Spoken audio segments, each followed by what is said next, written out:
రామలింగం మీకు mandal integrated mandal office complex అని 35 కోట్లతో వస్తున్నది.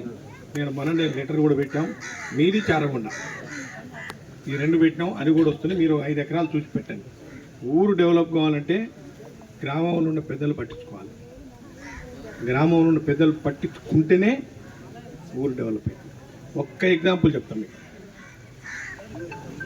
అచ్చంపేటలో ఇప్పుడు కూడా డిగ్రీ కాలేజీ లేదు, గవర్నమెంట్ లేదు. ఇప్పుడు కొండనాగుల్లో 1985 అయింది గవర్నమెంట్, అది ప్రైవేటు గవర్నమెంట్ అయింది అనుకో. అంతకుముందు గవర్నమెంటే జూనియర్ కాలేజ్ అయింది. బట్ అమరావతిలో డిగ్రీ కాలేజ్ ఉంది, అచ్చంపేటలో లేదు. వాస్తవం సార్, ఇది మాట కరెక్ట్. ఇది కాకుండా నాగర్ కర్నూల్లో డిగ్రీ కాలేజీ లేదు, పెద్ద హై స్కూల్ లేదు.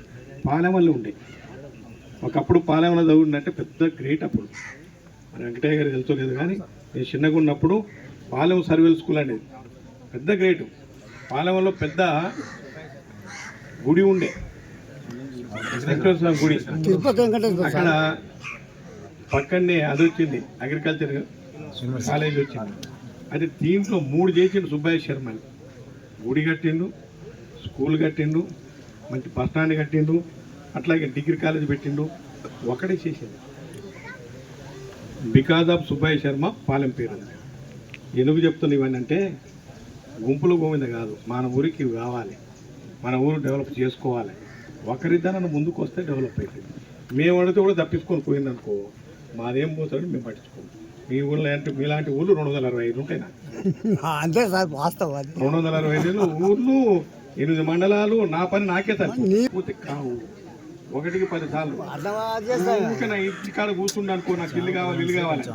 వానికి అర్హత లేకపోయినా ఏమైతే నెత్తిలో పోరనాయనని రాస్తాం. చూచి 8 రోజులు తిట్టి లాస్ట్ 9వ రోజు ఏమంటాం, ఈ నెత్తి నొప్పి ఎందుకు అని చెప్పి లెటర్ రాసిస్తాం.